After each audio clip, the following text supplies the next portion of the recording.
During today's conference on the lessons of the economic crisis for Latvia and the eurozone, it was pointed out the achievements of the Baltics in overcoming the economic crisis show that there are three pillars for stability and growth: fiscal and monetary policy as well as structural reforms. The events of the last week and also of this week have reminded us how fragile the recovery in Europe and in some other countries have been, and the monetary stimulus alone cannot do the job.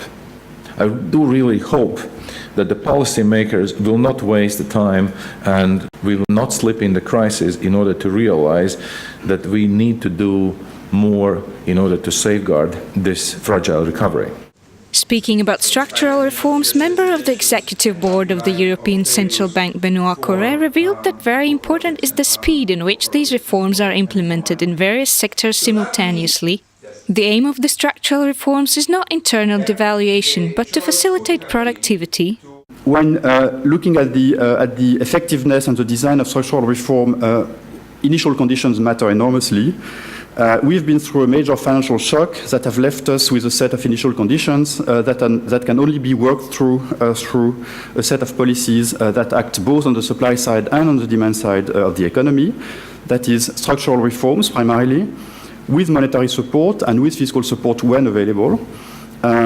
Key to the effectiveness of these structural reforms is that they are fast, to avoid triggering a disinflationary process, and that they focus on productivity as well as on competitiveness. The president of the German central bank, Jens Weidmann, points out that one of the challenges of national economies within the eurozone are structural problems, which have a negative impact on competition, innovations and productivity.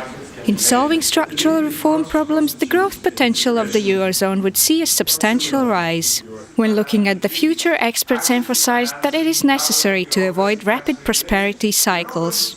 Galvenais tiešām turpmāk īstenojot šo ekonomisko politiku ir saprast, ka ekonomiski parasti attīstās cikliski. Līdz ar to šiem uzplaukuma un pieauguma fāzēm parasti seko arī ekonomiskās aktivitātes samazinājuma kritums. Un līdz ar to, jo lielāku mēs panākam šo izaugsmi uzplaukuma fāzē, jo lielāks risks, ka tā sekojošais kritiens un sekojošā sabremzēšanās arī būs diezgan liela. Un to jau mēs redzējām arī Latvijas gadījumā.